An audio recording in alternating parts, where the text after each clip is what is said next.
Have you ever lived through a moment in life when a single sentence completely changes who you are?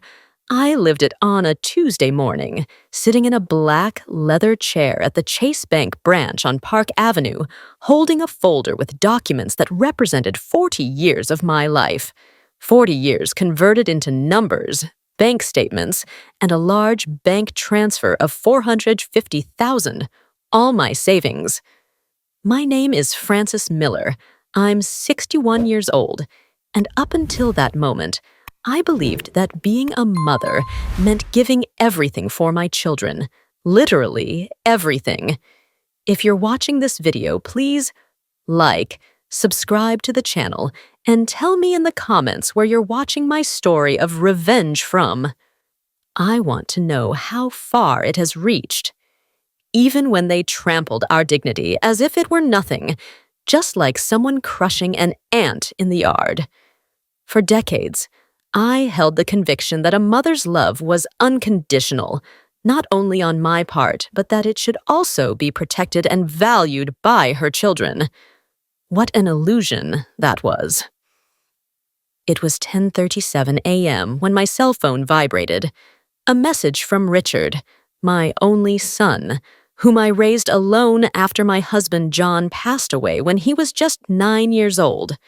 My heart raced at the sight of his name on the screen, not because something was wrong, but because in the last 2 years, ever since he married Allison, our conversations had become increasingly scarce and cold, like when you realize someone only reaches out when they need something. Mom, about Allison's birthday dinner tomorrow at the steakhouse, you're not invited. My wife doesn't want to see you there. She said your presence makes everyone uncomfortable. It's better if you don't show up. I read it once, twice, 3 times. The words remained the same, but my brain refused to process what was happening.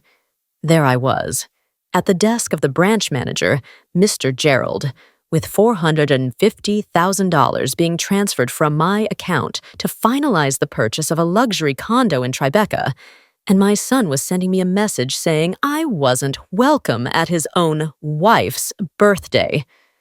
The contrast was so absurd, it was almost comical. Me, spending all my savings to fulfill their dream of homeownership, while receiving a message excluding me from the family I had helped to build and maintain. "Are you all right, Mrs. Miller?" asked Mr. Gerald, noticing my expression. I wasn't all right.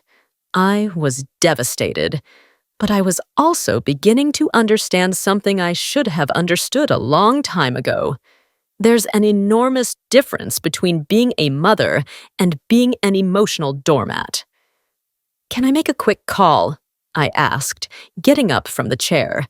My hand trembled slightly as I dialed the number, not out of nerves, but from a growing indignation that was starting to boil inside me. I went to a private area of the bank and waited for him to answer. "Hello, Mom. Did you get my message?" The casualness in his voice cut me like a knife, as if it was the most normal thing in the world to exclude his own mother from a family event. As if I were an annoying neighbor who suddenly showed up. "Yes, son. I just wanted to confirm that I understood it correctly." "Oh, Mom, don't be like that. It's just that Allison gets nervous about these Amelie things. You know how much of a perfectionist she is. And this dinner is going to have her important friends, people from work. She wants it to be a special night." Special. Without the uncomfortable mother, without the woman who worked as a teacher for years and then opened a crafts store so he could have the education that got him to where he is today. And I make things less special. Is that it? It's not that, Mom. It's just, they're different people with a different social standard. Allison is afraid you'll feel out of place. Out of place. As if I were an object out of its rightful spot. As if a woman who built a whole life with her own hands wouldn't know how to behave in public. Different social standard, I repeated slowly, letting the words sink in. And what exactly is my social standard, Richard? Mom, don't make this complicated. You know Allison comes from a more traditional family with different customs, and you, with your simpler way. The word they used to belittle me without sounding cruel. I understand perfectly, Richard. That's good. The important thing is that you understand. We can have lunch on Sunday if you want. Just the three of us. Very quiet. Quiet. Suitable for an uncomfortable mother. A safe meeting where I wouldn't inconvenience anyone important. Sure, son. Goodbye. I hung up and stood there for a few minutes, watching the movement of the bank. People coming and going, living their lives, their dreams, their plans. And I was there, about to hand over the fruit of my labor to a son who saw me as a social obstacle. But in that moment, something fundamental changed inside me. It was as if a fog that had obscured my vision for years suddenly lifted. I was being used financially, but socially, I was disposable. I went back to the manager's desk with a mental clarity I hadn't felt in decades. I've changed my mind, I said simply. How do you mean, Mrs. Miller? I want to cancel this transfer, all of it. The man looked at me as if I had gone crazy. Maybe I really was losing my mind, but it would be a liberating kind of madness. But ma'am, everything is already in motion. The paperwork is ready. The construction company is waiting. It's $450,000. Cancel it, please. Are you sure? It's a very high amount, and there might be a contract termination fee. I am absolutely certain. May I ask the reason for the change? I looked at him and smiled for the first time that morning because I had just realized that I deserved more respect than I was getting. As he typed on the computer, my mind went back over the last 30 years. Richard, sitting at the kitchen table in our apartment in Brooklyn doing his homework while I graded papers late into the night. The sleepless nights preparing teaching materials and then making crafts to sell to pay for his college. Weekends at craft fairs instead of resting so he could take English classes at the community center. I remembered how many times I turned down invitations from friends, how many movies I missed at the cinema, how many new clothes I didn't buy for myself, all so Richard could have the best, so he would never lack for anything. Mom, when I grow up, I'll take care of you, he said at 10 years old, seeing me exhausted after a full day of teaching followed by a night of crafting. You don't need to take care of me, son. You just need to love me. How naive I was. I believed that love meant gratitude, respect, inclusion. I discovered that for him, love meant polite tolerance between the bill payments. All set, Mrs. Miller. Transfer canceled. The money remains in your account. Thank you, Gerald. I left the bank with a strange feeling. It wasn't relief. It wasn't sadness. It was as if I had finally woken up from a long, confusing dream, or maybe a well-crafted nightmare, where I was the unconscious protagonist of my own exploitation. In the car, I sat for a few minutes just breathing.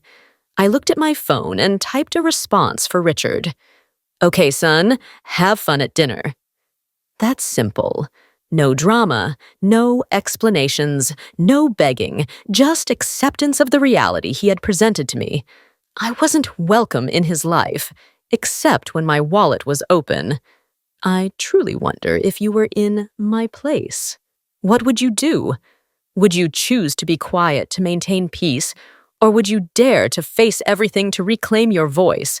I want to know your opinion because every story is like a candle that can light the way for someone else. I drove home thinking about all the signs I had chosen to ignore over the past few years. The increasingly rare visits, the invitations to important events that never came, the conversations where I felt like an intruder in my own son's life. I remembered last Christmas when I arrived at their house with a complete dinner I had lovingly prepared over 2 days. And Allison met me at the door saying, "Oh, Mrs. Miller, how unnecessary. We had already ordered everything from a catering company. Now there's going to be so much leftover food." Leftover food? As if my love had an expiration date and was starting to rot. Or that time Richard introduced me to a coworker as my mom, who has a little craft store. Not my mom, the businesswoman who owns her own company. Not my mom who raised me alone and paid for my education with her work. Just, she has a little store, as if it were something to be ashamed of. The worst part was realizing that this minimization had become gradual, almost imperceptible, a slow erosion that wears down a rock until it collapses. First, it was, "Mom, it's better if you don't go. You might not like it." Then, "Mom, it's a bit of a formal setting." Finally, "Mom, your presence makes everyone uncomfortable."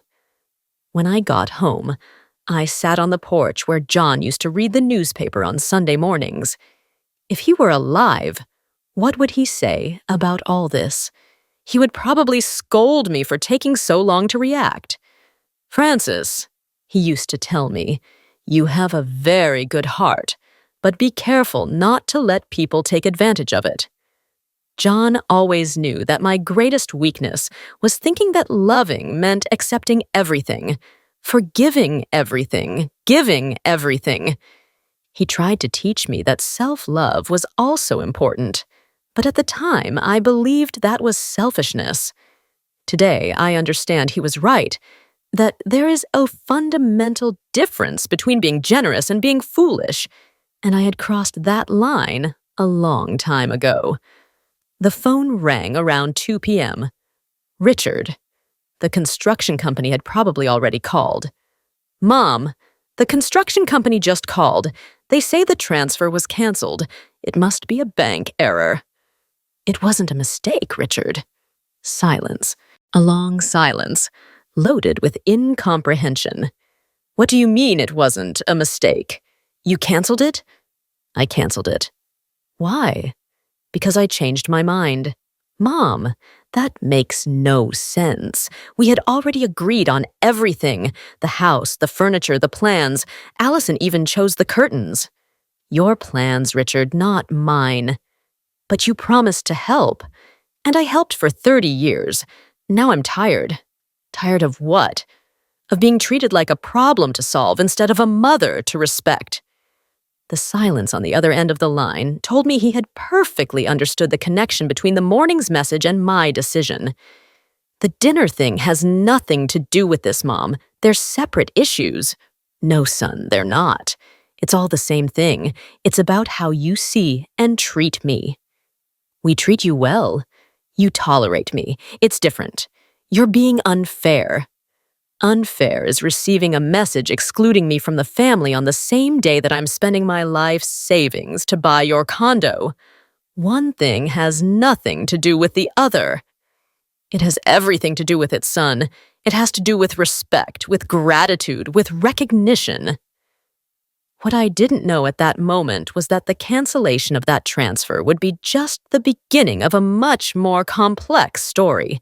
A story of betrayal, shocking discoveries, and eventually a revenge that I never imagined myself capable of planning. A few weeks later, I would discover something about my son that would completely change our relationship and make me question not only everything I knew about him, but about myself. That night, I slept soundly for the first time in months. There was no longer the weight of financing the dreams of those who didn't respect me, nor the pressure of being the perfect mother who gave everything and received nothing basic in return. I woke up the next day with a sense of freedom I hadn't felt in decades, and for the first time in a long time, I began to make plans for myself. The next day, I received a series of insistent calls from Richard. I let them all go to voicemail. I needed that time to process what had happened and what it meant for the future. Late in the afternoon, messages began to arrive from Allison, first polite, then increasingly desperate. "Mrs. Miller, can we talk? I think there's been a misunderstanding." Misunderstanding. As if excluding someone from your own family could be interpreted in any other way. The days passed. A week. 2 weeks. The calls became less frequent. I returned to my routine at the Creative Hands craft store in Brooklyn, where I had turned my hobby into a profession after retiring from teaching. Mrs. Yvonne, my best friend and owner of the bakery next door, was the only one who knew the details of what had happened. "You did the right thing, Frances," she told me as we had coffee one Saturday morning. "It was about time you showed them you're not a walking bank." It was at the end of that month that I received an unexpected call, not from Richard or Allison, but from Gerald, the manager at Chase Bank. "Frances, we need to talk in person. It's a sensitive matter I can't discuss over the phone." Something in his tone made me uneasy. I scheduled the meeting for the next day, a Monday at 9 a.m. Upon arriving at the branch on Park Avenue, I wasn't taken to the usual desk but to a private meeting room in the back. Gerald was already waiting for me, accompanied by a woman in a suit who introduced herself as Mariana from the bank's internal audit. "Mrs. Miller, what I'm about to tell you is difficult, but we need your full attention." My heart raced. I thought of problems with my accounts, maybe a fee for the canceled transfer. After the cancellation of the $450,000 transfer, our security system was triggered to review your account. Gerald paused, as if searching for the right words. This review revealed an unusual pattern of small monthly withdrawals over the last 5 years. Withdrawals. But I don't make regular withdrawals. Exactly. The auditor, Mariana, slid a file toward me. We identified monthly transfers of approximately $2,000 to a business account, all authorized with your signature. I opened the file and found dozens of bank transfer forms, all with my signature at the bottom, or close to my signature. Looking closely, I noticed subtle differences. "This is not my handwriting," I said. "We know that," confirmed Gerald. "Our preliminary forensic analysis indicates they are forgeries. Well done, but forgeries." "What does this mean?" I asked, even though I knew the answer in the back of my heart. "It means someone with access to your bank information and knowledge of your signature has systematically siphoned money from your account, approximately $120,000 over the last 5 years. I tried to breathe, but the air felt too heavy. The room spun slightly. I closed my eyes for a moment. "Where did that money go?" Mariana slid another document toward me, a business account in the name of Allison's Designs, opened 5 years ago. Allison's Designs, the company she always said she was starting from scratch with a lot of effort. "Your son has power of attorney to manage your accounts, Mrs. Miller. Not officially, but he frequently accompanied me to the bank. He knows my information. He helped with documentation." "I understand." Gerald and Mariana exchanged glances. "Mrs. Miller, by law, we are obligated to report cases of financial fraud to the appropriate authorities, but given the circumstances and the family relationship involved, I can offer you a 48-hour period before we formally file the complaint." I left the bank with shaky legs and a heavy heart. It wasn't just the money, although $120,000 was a significant amount for someone like me. It was the betrayal, the premeditation.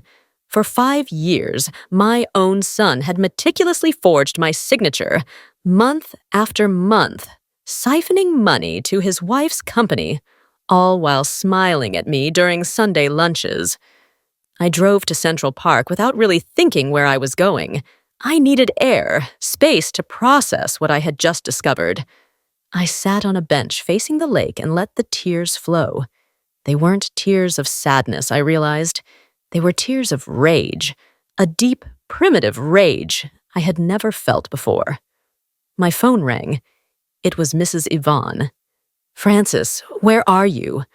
I went by the store, and Lisa said you didn't come in today." Lisa was my young assistant at the craft store. I didn't even remember that I was supposed to be working. "Yvonne, can you meet me at Central Park, near the lake? I need to see you." Less than an hour later, Yvonne was sitting beside me, listening intently as I revealed the magnitude of Richard's betrayal. When I finished, she took my hands. "And what are you going to do now?" A good question. What was I going to do? The obvious answer would be to report him, let justice take its course. But something inside me knew that wouldn't be enough. Richard would probably face a lenient sentence, pay a fine, maybe do community service. Allison would claim not to know the origin of the money, and I would be the mother who reported her own son, an object of pity and gossip. "I think I'm going to teach them a lesson," I replied, surprising myself with the firmness of my voice. "What kind of lesson?" "I don't know exactly yet, but it will be unforgettable." In the days that followed, a strange calm came over me. I called Gerald and asked for one more week before any formal complaint. "I'm going to resolve this my own way," I explained. He hesitated, but agreed. During that week, I meticulously investigated. I found out everything about Allison's company, clients, projects, finances. I discreetly visited her offices, located in a small building in Greenwich Village. I observed their routines, looked for information on their debts, their commitments, their dreams. Knowledge is power, and I was accumulating as much as I could. It was on the 4th day that I met David Stone. He came into my store looking for a gift for a retiring secretary. "Something that represents dedication and care," he explained, as he examined the items on the shelves. As I helped him choose, I discovered he was a lawyer specializing in corporate and criminal law. A providential coincidence. After he selected a handcrafted dried flower arrangement, he handed me his card. "If you ever need legal assistance, I'll be happy to help." "Your work is excellent, Mrs. Miller." I put the card in my pocket. That night, as I crafted my plan, I realized I would need legal guidance to make sure my lesson didn't backfire on me. I called Dr. Stone the next day and scheduled an appointment. "What you're considering isn't exactly conventional," he commented after I explained my situation and intentions, "but it's not illegal if done correctly. We're going to make sure you're protected." With his help, I drafted 3 crucial documents: a detailed confession about the siphoning of money, a statement of knowledge and complicity, and a contract to transfer the company, Allison's Designs, to my name. All legally impeccable, although morally questionable in the way they would be obtained. The next step was the invitation. I called Richard one Thursday night after 2 weeks of silence. "Son, it's Mom." The surprise in his voice was evident. "Is everything okay? I was worried. You've been gone." "I'm fine. I just needed some time to think about everything." He sounded cautious, like someone walking on a minefield. "I've been reflecting on our situation, the condo, everything. I think I overreacted. I'd like to talk in person with you and Allison, maybe start over." The relief in his voice was almost palpable. "But, of course, Mom. Whenever you want. We can go to your house or you can come here." Actually, I was thinking we could meet at a neutral place. How about dinner? At the steakhouse, maybe. I know it's Allison's favorite restaurant. There was a pause. He must have caught the irony of the suggestion, the same place I had been excluded from. But the prospect of regaining financing for the condo seemed to outweigh any discomfort. That would be perfect, Mom. Allison will love it. Great. I'll make the reservation for Saturday at 8 p.m. Okay? And, Mom, thanks for reconsidering. I hung up, feeling a mix of sadness and determination. My son, my only son, would be exposed as the traitor he was, but there was no turning back. Some betrayals are too deep to be simply forgiven. In the next 2 days, I finalized every detail of the plan. I booked a discreet table at the steakhouse. I organized the documents with Dr. Stone.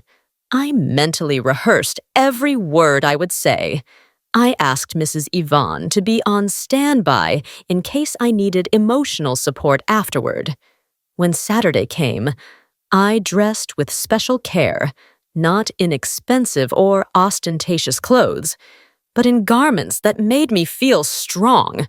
A straight-cut navy blue dress, silver earrings John had given me for our last wedding anniversary, a discreet red lipstick.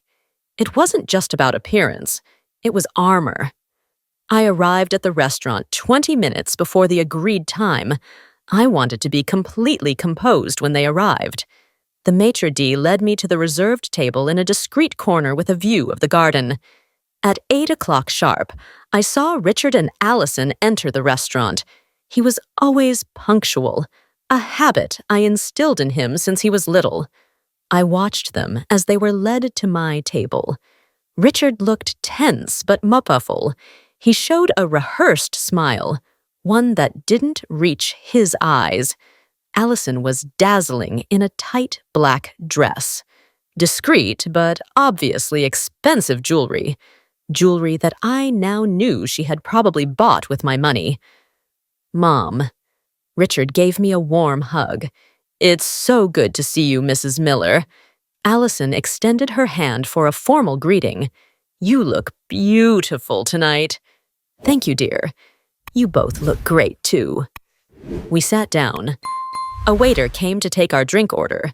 I ordered a red wine, something I rarely did. I would need liquid courage for what was to come. The initial conversation was tense, filled with banalities about the weather, the restaurant, and small day-to-day news. I deliberately avoided mentioning the condo or the money. I allowed their anxiety to grow naturally. It was after the main course, when the waiter had left, that Richard finally brought up the topic. Mom, about the condo, I wanted to say that we understand your reaction. The message about Allison's dinner was unfortunate. The timing was bad. We're really sorry. I'm so sorry, Mrs. Miller. It was a terrible mistake, Allison said. I was stressed with the preparations. I didn't think it through. Of course, you'll always be welcome in our home at our celebrations. I understand, I replied calmly, taking a sip of wine. We all make mistakes. Then Richard hesitated, exchanging a quick glance with Allison.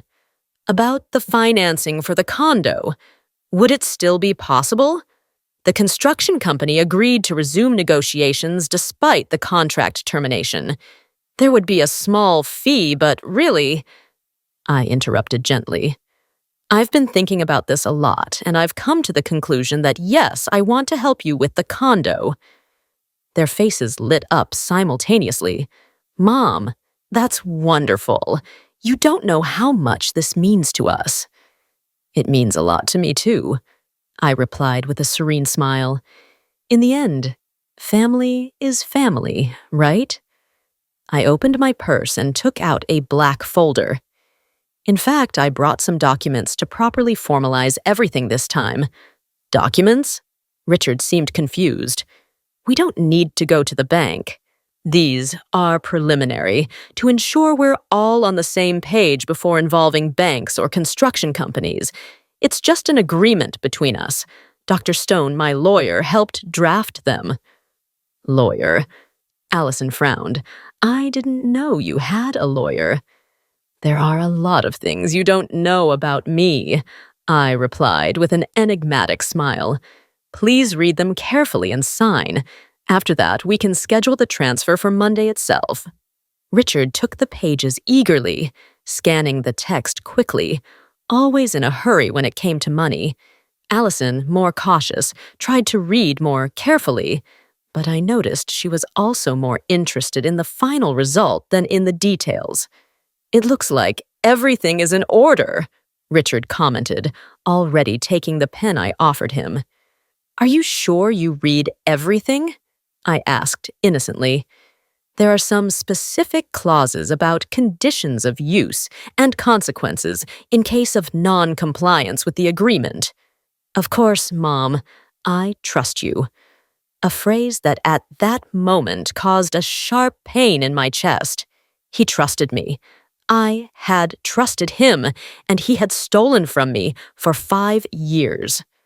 Richard signed the 3 documents and passed them to Allison, who hesitated for a moment before also signing.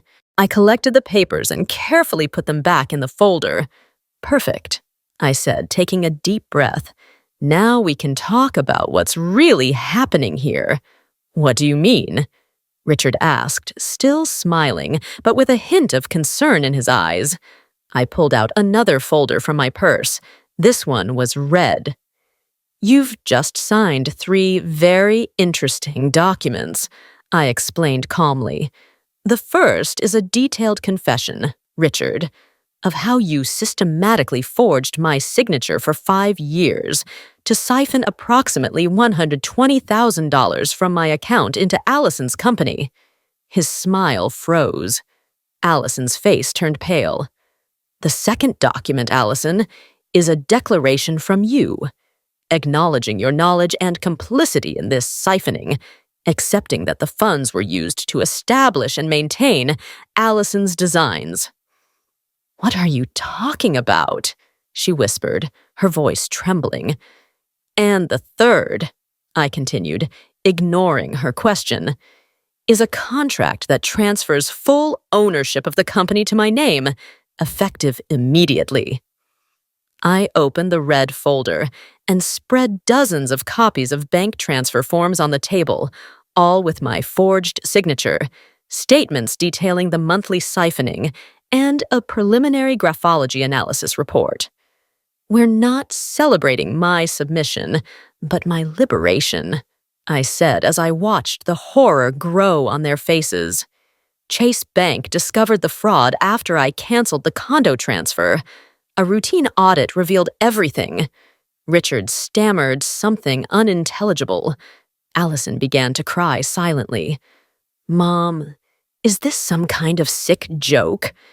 "As sick as stealing from your own mother for 5 years, son. As sick as excluding the person whose money financed your entire life from a birthday." "I can explain," he began. "There is no explanation for betrayal," I interrupted. "There are only consequences." I took the last sip of my wine and placed the glass delicately on the table. "Now you have 2 options. The first, I hand all this documentation over to the police. Tomorrow you'll face criminal charges for fraud, forgery, and embezzlement. Given the amount and the premeditation, Richard would probably go to prison." "And the second option?" Allison asked desperately. "You comply exactly with what you just signed. Richard gives up any future inheritance. He fully returns the $120,000 that was siphoned. He moves to another city and cuts off all contact with me. You, Allison, transfer the architectural company to my name immediately, without objections, without delays, without tricks." The silence that followed was deafening. Richard seemed to have aged 10 years in those minutes. Allison alternated between sobs and looks of pure hatred. "It's your decision," I concluded, getting up and leaving a few bills on the table to cover my share of the bill. You have 24 hours to let me know what you've chosen. After that, the documents will go directly to the police station. Mom! Richard's voice was just a whisper. How could you do this? I looked at him. I really looked at him, maybe for the first time in years.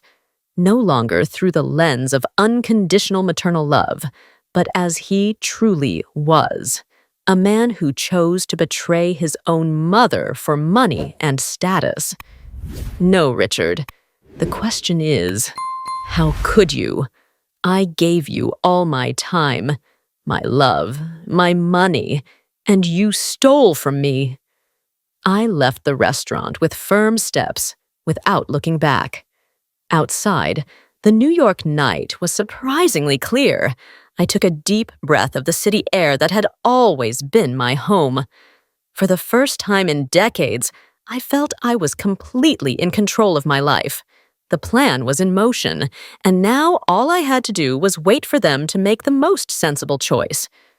What I didn't know then was that this would be just the beginning of my transformation, that the true revenge wouldn't just be exposing their betrayal, but reinventing myself in ways neither of us could have imagined. The answer came the next morning before the coffee was ready. The cell phone vibrated on the nightstand when the clock still read 6 a.m. A message from Richard. We accept your terms. Please don't report us. That's simple. No arguments, no emotional pleas, no desperate attempts to justify the unjustifiable. Just the surrender of someone who knows they have been cornered by their own actions. I put the cell phone aside and lay there, staring at the ceiling of the room I had shared with John for 16 years. A strange feeling filled my chest. It wasn't exactly satisfaction or relief, maybe a mixture of melancholy and determination. And now, John, I whispered into the void, as if my late husband could answer me. What do I do with this bitter victory? At that point, there was no turning back. The plan was in motion, the papers signed, and a new phase of my life was about to begin, a phase I never imagined living. On Monday, I met with the lawyer at his office on Faria Lima Avenue, a mirrored glass building that reflected the clouds, a room decorated with discreet good taste. He greeted me with a firm handshake and a contained smile. They accepted the terms, he commented as he sat behind his dark wood desk. I'm not surprised. The alternative would be disastrous for both of them. What happens now? I asked, feeling strangely lost despite the victory.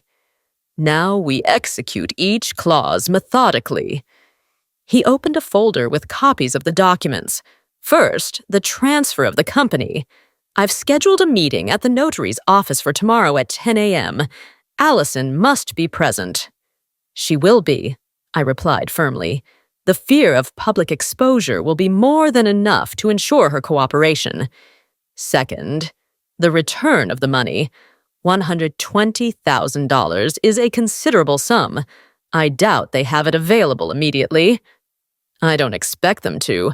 I've drafted a payment plan in the contract.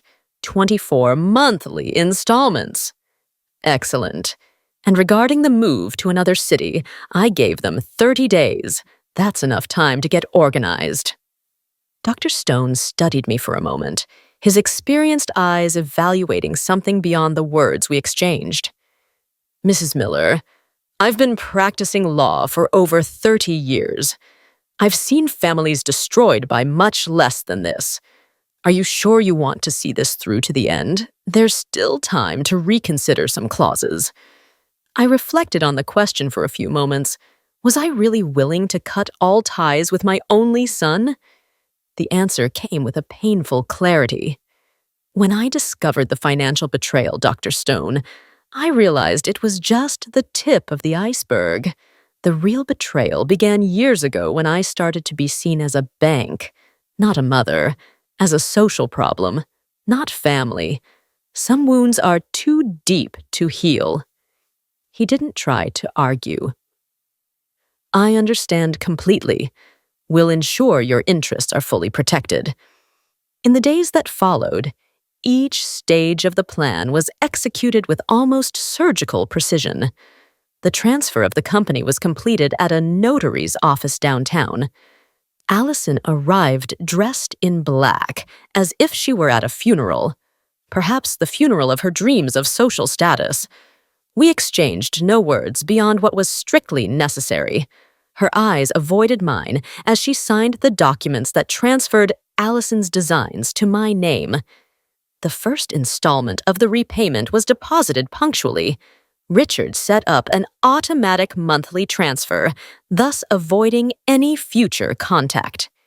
At the beginning of the third week, I received a formal email informing me of their new address in a smaller city over 300 miles away.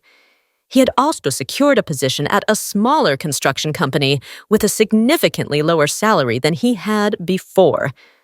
I should have felt victorious, avenged, but the predominant feeling was a peculiar emptiness, as if I had won an important battle, but was still in the middle of a larger war, a war against decades of conditioning to prioritize others at my own expense.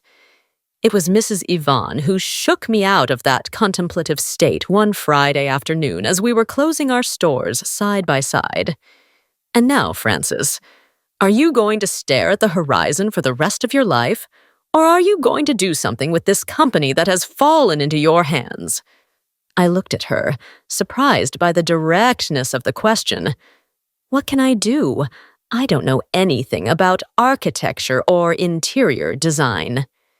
And what do you know about business? You built your store from scratch, didn't you? Besides, now you have the money to hire someone who does. To do what? To continue the business that was built by stealing from me? Yvonne rolled her eyes with that characteristic impatience of those who know us too well to accept our excuses. No, silly. To transform it into something completely different, something of yours. That conversation planted a seed that began to germinate in the following days. I started to think of Allison's designs not as a symbol of betrayal, but as a blank canvas, an unexpected opportunity. The next morning, I visited the company office for the first time as the owner. It was a small, tastefully renovated house, well located in the West Village. The secretary, a young woman named Rebecca, greeted me with evident discomfort. She clearly knew about the change in ownership, but not the dark details behind it. "Good morning, Mrs. Miller. Allison organized all the files as requested." "Thank you, Rebecca. How long have you been working here?" "Almost 3 years." "And do you like what you do?" She hesitated. "Yes, I like the atmosphere and the projects, but I confess I feel insecure about the change." "That's understandable." I looked around, inspecting the walls decorated with elegant, sophisticated interior projects. "Tell me, Rebecca, what are the company's main clients?" "Mainly high-end residences. Penthouses in the Hamptons, townhouses in Tribeca, condos in the West Village. Allison has a loyal clientele among traditional New York families." "And does she also work on social projects in the community?" Rebecca looked confused. "Social projects? No, we've never done anything like that." "I see. How many employees are there besides you?"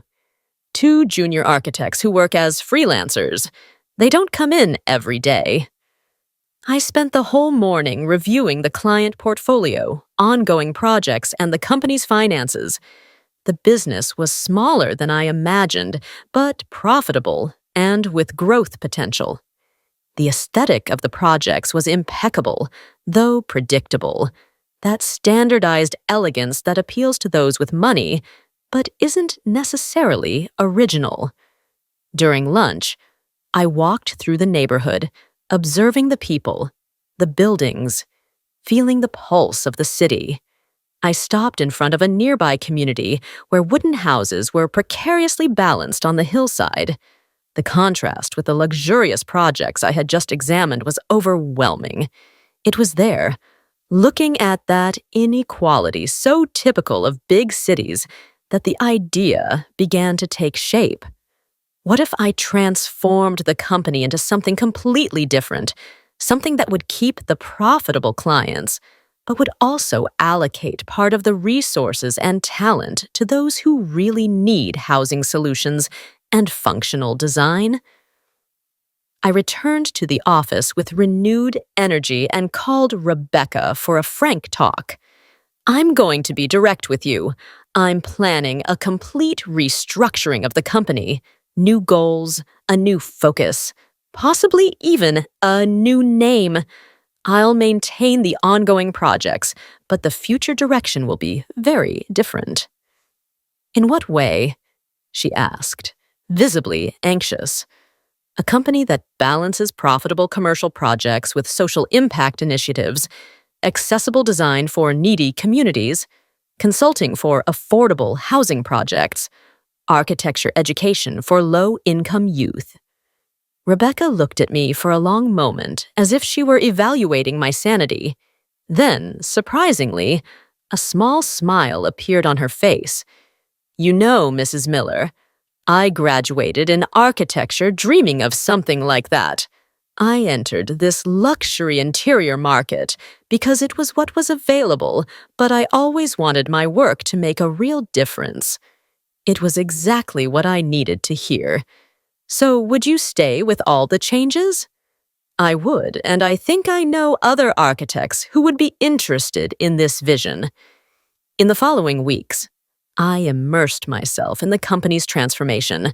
I hired 2 more architects recommended by Rebecca, talented young people with experience in social projects. I sought Dr. Stone's advice on the legal aspects of the restructuring. I studied business models that combined profitability and social impact. The name Allison's Designs needed to disappear. It carried bitter memories and didn't represent the new direction. After much thought, I decided to go with New Spaces, Architecture and Social Transformation.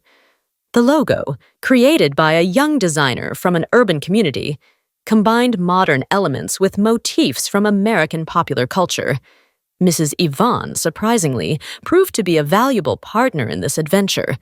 Her decades of experience as an entrepreneur in the same neighborhood brought practical ideas that no consultant could offer. You need a launch event, she insisted one afternoon as we discussed the next steps in my kitchen.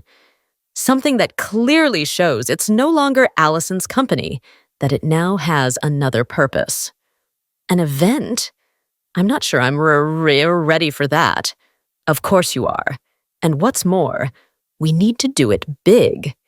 Invite the press, sector influencers, community representatives. Show that you're not messing around.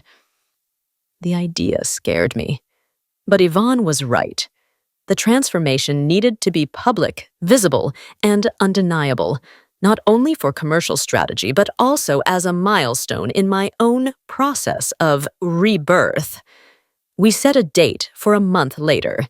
Enough time to prepare everything, but not so much as to lose momentum or courage. The event would be at the company headquarters, completely renovated to reflect the new identity. During the preparations for this launch, I had an idea that some would call cruel, but which for me represented the perfect closing of a cycle. I sent formal invitations to Richard and Allison at their new address. Are you sure about this? Dr. Stone asked when I mentioned the plan. It seems unnecessarily provocative, doesn't it? The provocation, I explained, is a show. I want them to see that something good can be made even from the worst betrayals, that the money they siphoned from me will now serve a greater purpose. He didn't seem convinced, but respected my decision. The week of the event was frantic. The headquarters renovation was finished at the last minute, the catering provided by a social project that trains young people from underserved communities in gastronomy required several meetings to adjust the menu. The guest list grew more than expected. It seemed a lot of people were curious about this mysterious 61-year-old woman who suddenly appeared on the New York architectural scene with an innovative proposal. A local news station became interested in the story and requested a live interview during the event. I accepted, although the prospect of speaking on camera filled me with nerves. "You'll do great," Yvonne assured me. "Just speak from the heart." On the morning of the big day, I woke up before sunrise. I sat on the balcony watching as the city slowly woke up, reflecting on the extraordinary journey of the last few months. From a retired teacher accepting crumbs of attention from her son to a businesswoman about to launch a business with a social purpose, from a victim to a protagonist. I dressed with care, not to impress, but to feel confident. A petrol blue pantsuit I bought especially for the occasion, discreet silver earrings, light makeup. When I looked in the mirror, I saw a woman I barely recognized, not by her appearance, but by the energy she exuded, a mix of strength and serenity I had never felt before. The event was scheduled for 7 p.m. I arrived 3 hours early to oversee the final preparations. The headquarters was unrecognizable. The white walls now featured vibrant colors, works by community artists, and explanatory panels about the social projects we were already developing. A space was dedicated to an exhibition of models created by young people from a public school during a workshop led by our architects. Guests began to arrive punctually, representatives of NGOs, journalists, renowned architects, and curious people from the sector. Rebecca and the new architects circulated, explaining the company's vision, distributing cards, building bridges. At 7:45, as I was talking to a representative from the Department of Housing, I saw Richard and Allison enter discreetly. They looked uncomfortable, tense, looking around as if they were entering enemy territory. Our eyes met for an instant. I made no move toward them, just a slight nod of recognition. At 8 p.m., the local TV reporter called me for the live interview. We positioned ourselves strategically in front of the large panel with the company's new logo. The lights came on, the camera focused on me, and the young reporter smiled. "We're here with Francis Miller, founder of New Spaces, an architectural company with a different proposal in the New York market. Mrs. Miller, tell our viewers how the idea for this business that combines commercial projects with social initiatives came about." I took a deep breath and looked directly at the camera, knowing that moment would be seen not only by viewers, but also by Richard and Allison present at the event. The idea was born from a profound personal transformation. At 61, I learned that it's never too late to start over, and that sometimes the worst betrayals can lead us to the best beginnings. Hearing this, I saw Richard turn pale. The reporter, intrigued by the mention of betrayal, pursued that path. "Betrayals? Can you explain more?" "Let's just say I acquired this company under unexpected circumstances and decided that instead of perpetuating a model focused only on profit and status, I would turn it into something that really made a difference in people's lives." I explained our vision of democratizing design and architecture, of creating dignified spaces for vulnerable populations. We would maintain excellence in commercial projects. I talked about the first project that was already underway, the revitalization of a community daycare in a low-income area, and that all the company's profits would be directed to a foundation we were creating, the New Beginnings Foundation, dedicated to mothers who, like me, had to rebuild their lives after difficult situations. When the interview ended, I looked for Richard and Allison. They were heading discreetly toward the exit. Our eyes met again. This time, I saw something different in my son's gaze. It was no longer just fear or shame. It was the painful understanding that I had not only survived his betrayal, but had also transformed it into something bigger than the two of us. As I watched them leave, Mrs. Yvonne came over and took my arm. "Revenge isn't just a dish best served cold," I whispered to her. "It's a feast offered to the entire community." That night marked not only the launch of a new company, but the definitive birth of a new Frances, a woman who finally understood that self-love is not selfishness, but the necessary foundation for any other kind of love. A woman who had converted pain into purpose and betrayal into a legacy. The 6 months following the launch of New Spaces were a whirlwind of transformations, both for the company and for me. What began as an act of revenge morphed into something much bigger with a life of its own that I hadn't even anticipated. The local television report generated unexpected attention. The following week, I received invitations for more interviews from newspapers, news websites, even a podcast about female entrepreneurship in the senior age group. My story, at least the edited version I shared publicly, seemed to touch something deep in people. The idea of a 61-year-old woman reinventing herself after an unspecified betrayal was like a balm for many wounded hearts. "You've become a symbol of resilience and renewal," a journalist commented during an interview for a women's magazine. Resilience. I had never seen myself in those terms. I had always been the person who gave in, who understood, who put others first. Now, suddenly, I was seen as some kind of warrior. New Spaces grew organically, attracting both commercial clients and partnerships for social projects. Rebecca proved to be a talented manager, taking on the daily coordination while I became the public face, the visionary behind the concept.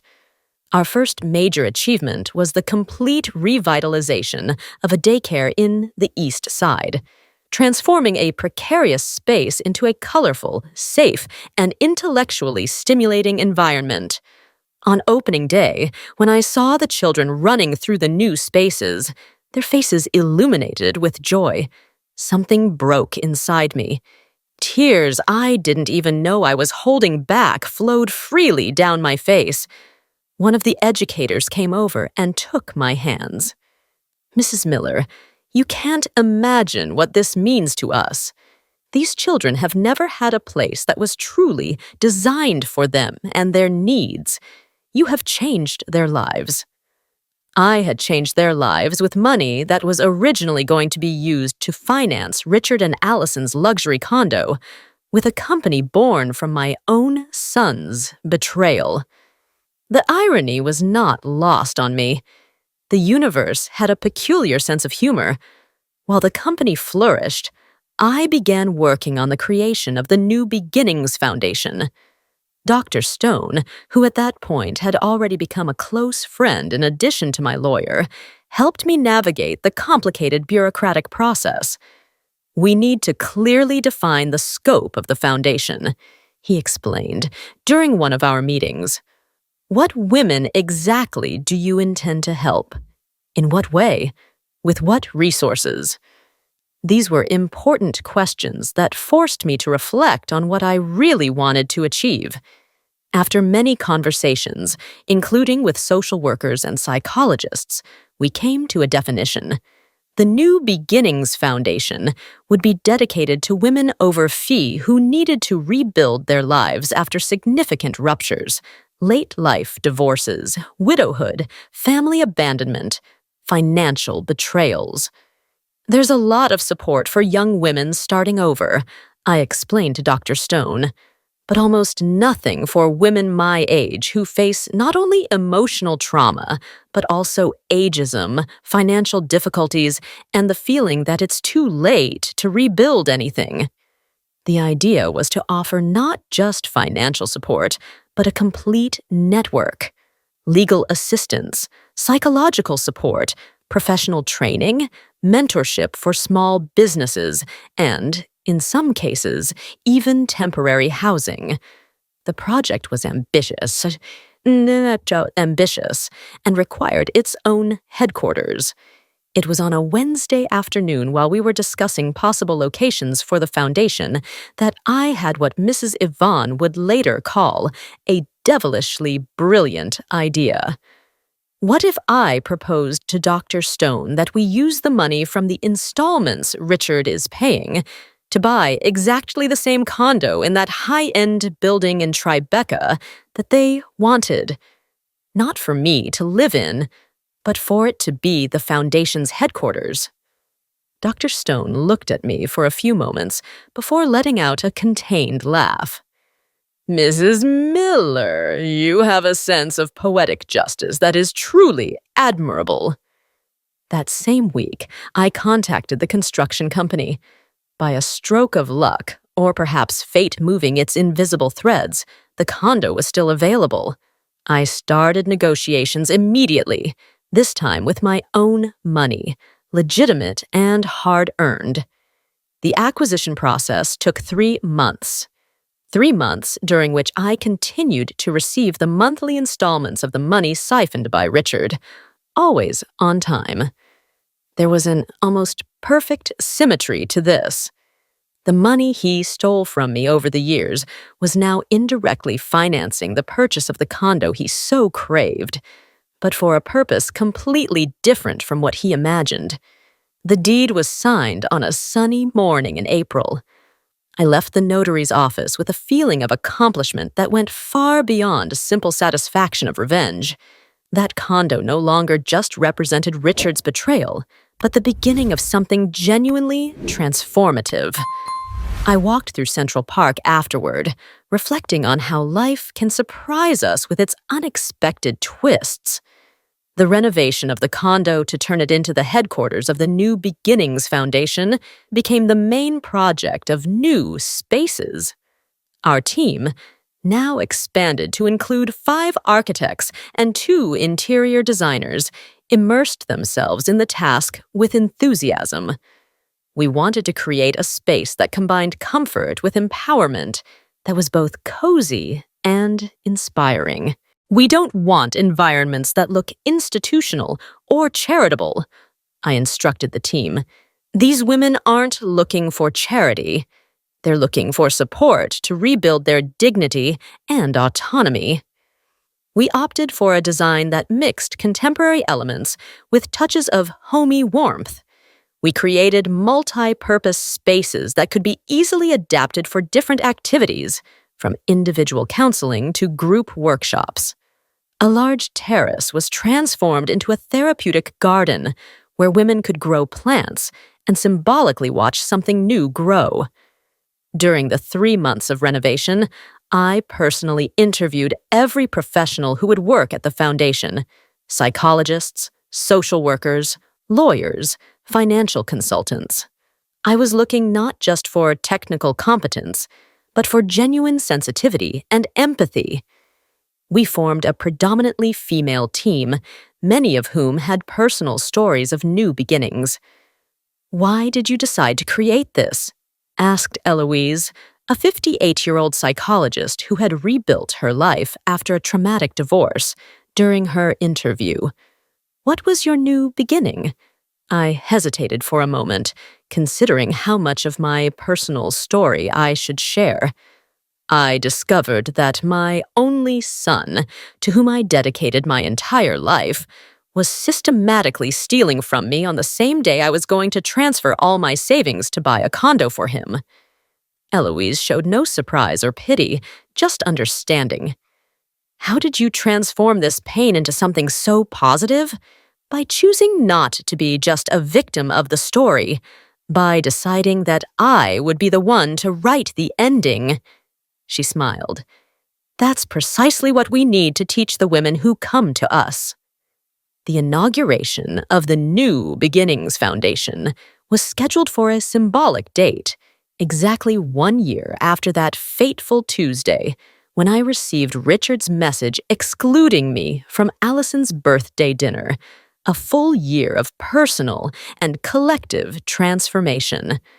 We planned a significant event with the presence of city officials, representatives of women's organizations, and, of course, the press. The visibility was important not only for the foundation, but for the cause itself. We wanted women all over the country to know that it's never too late to start over. In the days leading up to the inauguration, I received an unexpected call, an unknown number from the city they had moved to. I answered with some apprehension. "Mom." Richard's voice sounded different, deeper, more tired. "It's me." My heart raced. We hadn't spoken directly since that night at the restaurant almost a year ago. "Hello, Richard. I saw a news report about the inauguration of your foundation in the old condo we were going to buy." "Yes, it's tomorrow." There was a long silence. I waited without making the conversation easy. "I wanted to ask for your permission to come and see what you've built." The question took me completely by surprise. Of all the things I imagined Richard might say to me one day, this never crossed my mind. Why?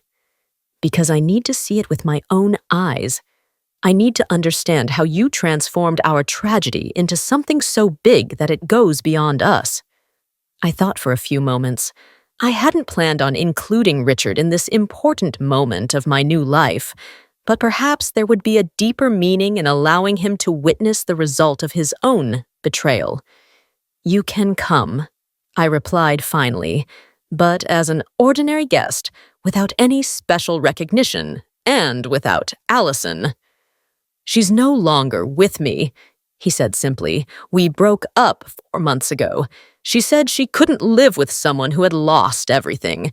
Status, money, even his own mother." A part of me felt a slight satisfaction. Allison had shown her true nature, just as I had always suspected. But another part, the mother I would never stop being, felt a slight sadness for her son's pain. "I'm sorry," I replied, not knowing if I was truly sincere. "Don't be sorry. You were right about her, about a lot of things." The day of the inauguration dawned bright and clear, as if New York wanted to celebrate with us. The headquarters of the New Beginnings Foundation was impeccable. Every detail was carefully thought out to convey the central message of the project: dignity, renewal, hope. I arrived early, wanting a few moments of solitude before the hustle and bustle. I walked slowly through each room, remembering the path that had brought me here. The walls that once symbolized the status and exclusivity of Richard and Allison would now house women seeking support and rebuilding. There was an almost transcendental beauty in this transformation. The event began promptly at 10 a.m. The spacious living room of the condo, now converted into a multifunctional space, was full. I recognized many faces, people who had become part of my new life throughout that extraordinary year. Mrs. Yvonne, of course, occupied a place of honor in the front row, looking more elegant than ever in a turquoise blue suit. Stone was discreetly positioned in the back, observing everything with his analytical gaze. Rebecca and the new Spaces team formed a cohesive group near the garden. I scanned the crowd, unconsciously looking for Richard. I found him leaning against a side wall, wearing a simple shirt and jeans, so different from the impeccably dressed executive he had once been. Our eyes met briefly. He gave a slight nod, which I returned in a contained manner. The opening speech was mine. I went up to the small, improvised stage, feeling a strange calm. I looked at the attentive faces in front of me and began to speak not from a prepared script, but from the heart. Each of us carries invisible scars, marks from moments when life betrayed us, when people we loved disappointed us, when dreams were shattered. The question is not whether we will be hurt, that's inevitable, but what we choose to do with our wounds. I talked about new beginnings, about how it's never too late to reinvent yourself, about how the worst betrayals, scenes, can paradoxically open doors to new paths we would never have explored otherwise. The New Beginnings Foundation is born from a deep personal wound that I chose to transform into collective healing. This space we are inaugurating today is not just a collection of real estate walls. It is a living symbol that we can choose not to be just victims of our stories, but authors of our own rebirth. During the speech, my eyes occasionally met Richard's. I saw something in them that I couldn't quite decipher, a mixture of shame, repentance, and perhaps a spark of reluctant admiration. After the official ceremony, while guests circulated through the space, Richard approached me timidly. Close to me, I noticed subtle changes, some gray hairs that weren't there before, more defined expression lines around his eyes, a certain weight on his shoulders that spoke of difficult lessons learned. "What you've created is impressive, Mom." "Thank you. You've transformed something terrible into something extraordinary." I nodded, not knowing exactly what to say. We were silent for a moment, an abyss of betrayal and pain still between us, but perhaps with a fragile bridge beginning to form. "I know I don't deserve your forgiveness," he continued, looking at the ground. "I'm not even asking for it. I just wanted you to know that now I understand. I understand what I did, how much I hurt you, and how unforgivable it was. Understanding is already a beginning, Richard." "A beginning for what?" His voice had a note of hope that caught me off guard. "I don't know," I replied honestly. "Maybe just a beginning for you to be a better person than you were." He nodded slowly. "Can I ask you a question?" "You can try," I replied cautiously. "Do you regret canceling that transfer? I mean, choosing this path instead of just giving me the money for the condo and keeping up the appearances of a normal family?" The question took me by surprise. I had never framed the issue in exactly those terms for myself. I reflected for a few moments before answering. "No, Richard, I don't regret it. I deeply regret that our relationship reached that point of rupture. I regret that you chose to betray me in that way. I regret the pain we both felt in the process. But I don't regret the decision I made that morning at the bank. It was the first true act of self-love of my adult life." He nodded, absorbing my words. "Thank you for your honesty and for the opportunity." After he left, I was left reflecting on our conversation. There was a long road ahead, both for the New Beginnings Foundation and for any possibility of rebuilding my relationship with Richard. But for the first time, I glimpsed the possibility that both projects could advance simultaneously, brick by brick, as he had said. That night, during dinner with Dr. Stone at my apartment, I shared the decision I had made. "I think you've made the right decision," he commented, pouring us more wine, "for the foundation, and maybe for the two of you as well." "Maybe," I agreed. "Time will tell." "You know what I admire most about you, Francis." His eyes shone with a mix of affection and respect. "Your ability to turn endings into beginnings." I smiled at his words, thinking about how my life had unfolded over the past 2 years. From pain to purpose, from betrayal to transformation, from the end of one version of my story to the beginning of another, much richer and more authentic. That message from Richard, excluding me from Allison's birthday dinner while I was about to transfer my savings to him, could have been just another chapter in the long narrative of exploitation and disrespect that I had normalized. Instead, it became the catalyst for a personal revolution that impacted not only my life, but that of dozens of other women. The true revenge, I discovered, was not in making Richard and Allison suffer, Although I confess there were moments of satisfaction in seeing them face the consequences of their decisions.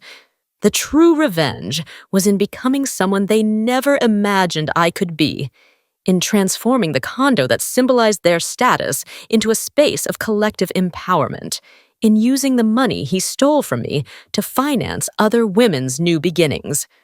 The sweetest revenge of all. I discovered that at 63, my story was far from over. In fact, the most significant chapters were just beginning to be written. Today, as I look back and review this journey, I see how a single decision can completely change the course of our lives. I am now 64, and I can say with total certainty that the last 3 years have been the most transformative of my existence. It all started with that cruel message from my son, Richard, excluding me from his wife's birthday dinner, just as I was about to transfer all my savings to buy them a condo. "Mom, you're not invited. My wife doesn't want you there." Words that tore my heart, but paradoxically opened my eyes to a reality I refused to see. I had become a walking bank, useful only when my wallet was open. At that moment at Chase Bank, sitting across from the manager, Mr. Gerald, I made the decision that would change everything. I canceled the transfer. It was my first genuine act of self-love after decades of prioritizing others. I had no idea that choice would lead to the discovery of Richard's financial betrayal, siphoning money from my account for years. I didn't foresee that I would go from being a victim to the protagonist of my own story. And I certainly didn't dream that from those ashes, something as great as the New Beginnings Foundation would be born. Life has a peculiar sense of humor, doesn't it?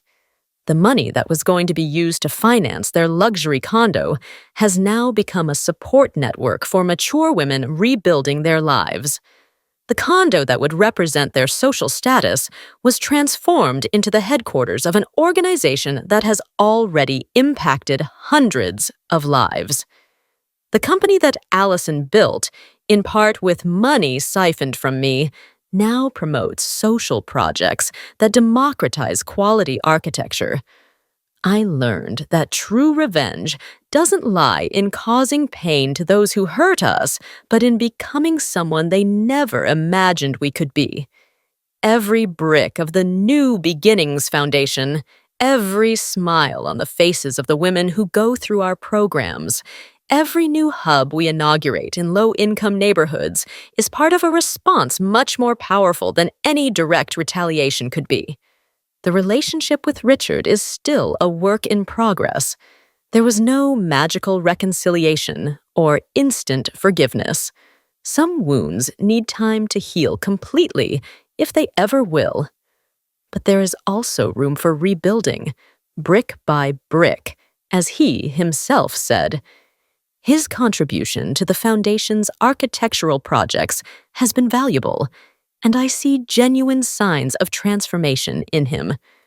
Allison left the scene when she realized there would be no more money or status to sustain the relationship, just as I had always suspected would happen.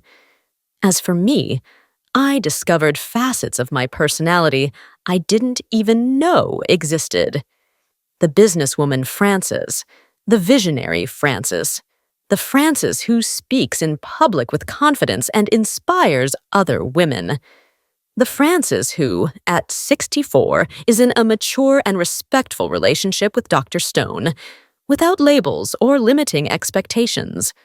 The Frances who finally understood that self-love is not selfishness, but the necessary foundation for any other kind of love. If you are watching this video and you identify with any part of my story, if you have ever felt used, disrespected, or relegated to the background by people who should have valued you, I want you to know something. It is never, ever too late to start over. It is never too late to say no to disrespect. It is never too late to rewrite your story on your own terms. Maybe you won't found an organization like I did. Each path is unique, but I assure you that the moment you decide to put your dignity first, something magical will begin to happen. Doors you didn't even know existed will start to open. People who truly value you will begin to appear, and many times you will discover, as I did, that your best chapters may be ahead of you, not behind. It was difficult for me to share this story with you because of the intimacy of the wounds, the painful reliving of betrayals. But I do it because I know there are many Frances out there, women who normalize disrespect, who confuse sacrifice with love, who believe their expiration date has passed. To you, especially, I say, your story is not over. The final period is still far away, and what seems like the end of a chapter may be just the prologue to something much more significant. Now, I would love for you to share your experience in the comments below. Have you been through something similar? How did you face it? What would you do in my place? Every comment is a hand reaching out to someone who may be facing similar situations right at this moment. If this story touched your heart, I also ask you to subscribe to the Inspire Life channel. We have many other stories of overcoming wisdom and new beginnings to share. Real stories of real people who, like me, refused to be just victims of their circumstances. Click the bell to be notified when we post new videos. We publish content daily to inspire your journey. Don't forget to like this video. That helps our channel reach more people who can benefit from these stories. And if you can, please consider contributing with Super Thanks, our form of donation that helps us cover the production costs of these videos. Every contribution, no matter how small, allows us to continue this work of sharing transformative stories that rarely get a space in conventional media. Keeping this channel running daily requires considerable resources: equipment, editing, research, travel for interviews. Your contribution with Super Thanks is what makes it possible for us to bring new videos every day, reaching more people who, like you and me, are looking for inspiration for their own new beginnings. Remember, your story is not defined by the painful chapters, but by how you choose to keep writing after them. I, Frances Miller, at 64, am just beginning to write the best chapters of my life. And you, what page are you on? Tell me in the comments. See you in the next video here on the Inspire Life channel, where our life stories are transformed into lessons of wisdom. Thank you for staying until the end, for listening to me, for being part of this community that believes in the transformative power of our daily choices. The decision I made that morning at the bank not to transfer the money to my son seemed like just the cancellation of a financial transaction, but it ended up being the beginning of a personal revolution that impacted hundreds of lives. Never underestimate the power of saying no to disrespect and yes to yourself. That's how revolutions begin, with a single decision. The names and places in this story have been changed to protect the identities of those involved. We do not share this to judge, but in the hope that someone will pause and reflect on how many mothers are silently suffering within their own homes. I truly wonder, if you were in my place, what would you do? Would you choose silence to preserve peace, or would you dare to confront everything in order to reclaim your voice? I long to hear your thoughts, because every story is like a candle that can light the path for someone else. I firmly believe that God always blesses, and that courage leads us toward brighter days. As we close, I leave you with two of the channel's most beloved stories. I am certain they will surprise and inspire you. Thank you for staying with me until this moment.